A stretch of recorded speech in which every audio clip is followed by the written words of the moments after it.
Abdullah müəllim, bir də İranın bu savaşda ən çox belə deyək də güvəndiyi əsas faktor Hörmüz boğazıdır. Bəli.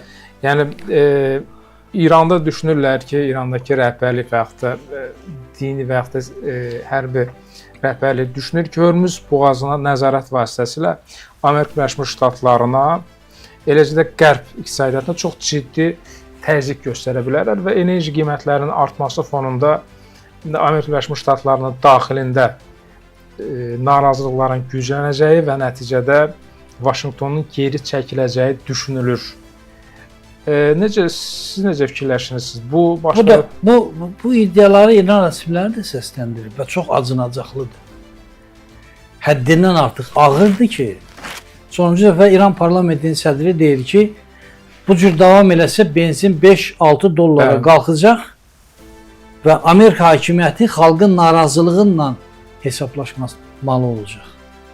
Sən niyə hesablaşmırsan? Dağılır şəhərlər. Onsuz da iqtisadi vəziyyət pisdir və biraz da pisləşdi. Sən də hesaplaş. Sən də xalqını düşün. Sən görürsən ki, Amerika Birləşmiş Ştatlarında təkcə benzinin qiymətinin qalxması hakimiyyəti nə qədər qorxudur.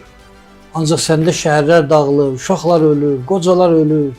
İqtisadi vəziyyət biraz dağılır. Sənin böhran var idi ölkədə. Səni qorxutmur heç nə. Sən niyə hesablaşmırsan xalqını? Sən niyə düşünmürsən ki, axı bu xalqın vəziyyəti pisləşir?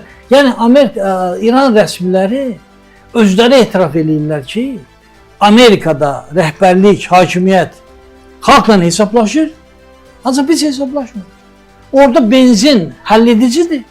Burada insanlar ölür, heç kimin benzinə ölür. Heç kimdən narahat olmur ki, mən nə cür eləyim ki, xalqımı qoruyum? Mən nə cür eləyim ki, insanlar ölməsin? Acınacaqlıdır. Ancaq sizə bir şey deyim. İran güman eləyir ki,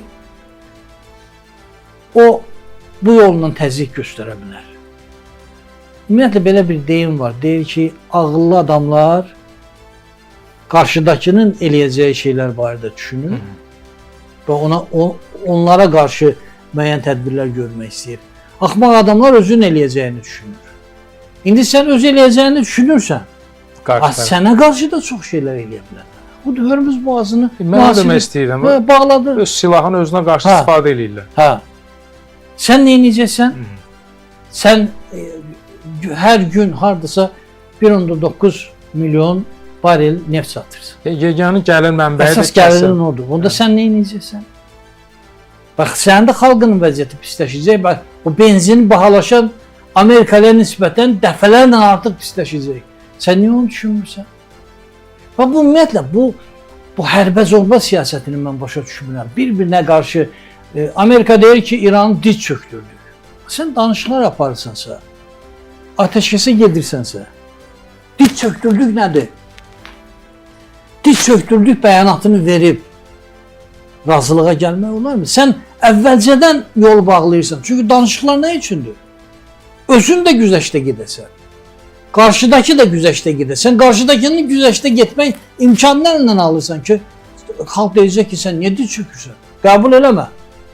Sən onun nəyisə qəbul eləmək imkanlarla alırsan. Yəni, Amerika Birləşmiş Ştatlarında Trump'ın apardığı siyasət dərslikdir. Dövlət başçısı necə olmamalıdır? İnsan nə qədər yalan danışır. Fasiləsiz yalan danışır. Artıq onun dediyi heç bir sözə etibar yox. Çünki bir şey deyir, qısa müddətdən sonra məlum olur ki, yalan deyir. Heç utanmır. Yaxud insan kimi elə bəyanatlar verir ki, deyirsən ki, bu 80 yaşına çatmış insanda bir müəyyən bir mənəvi standartlar olmalıdır ki, bunu eləmək olmaz. Biz nə cür görmüşük? Ağsaqqallar mənəviyyət öyrədiblər. Kiçiklərə, cavanlara deyiblər, bunu eləmək olmaz, bu yaraşmaz. İnsan belə davranmamalıdır. İndi Trump'dan nə öyrənəsin? Gələni alçaldır.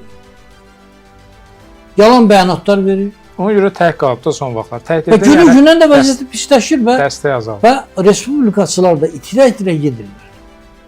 Mən şəxsən güman edirəm ki, aralıq seçkilərdə şansları çox azdır. Həm də prezident seçkilərində. İndi hələ qala bilsə, bu ehtimal da var. Çünki Bir tərəfdən sən sülhpərvər kimi çıxırsan ortalığa, yalan danışa.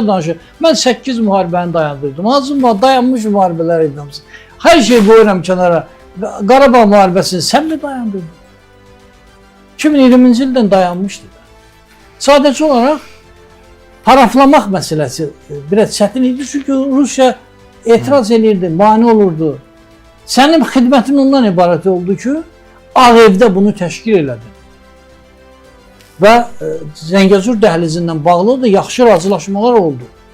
Bu da böyük işdir. Ancaq da 8 müharibə şeylər, adları da qarışdırır. Dövlətləri də gəh bir dövlətlə müharibə edir. Hər şey qarışdırır.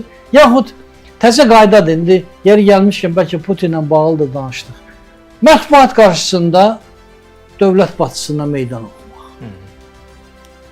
Bu belə şey eləmək olmasaq. Zelenski ilə olan deyək ki, o qalma-qal. Ondan sonrakılar hamısı qorxa-qorxa gəlirdilər Ağ Evə. Ki, nə cür eləyək ki, xatadan özümüzü qoruya bilək.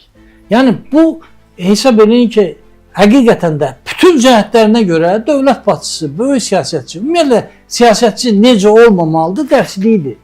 Yazsınlar, versinlər bütün siyasətçilərə göndərsinlər.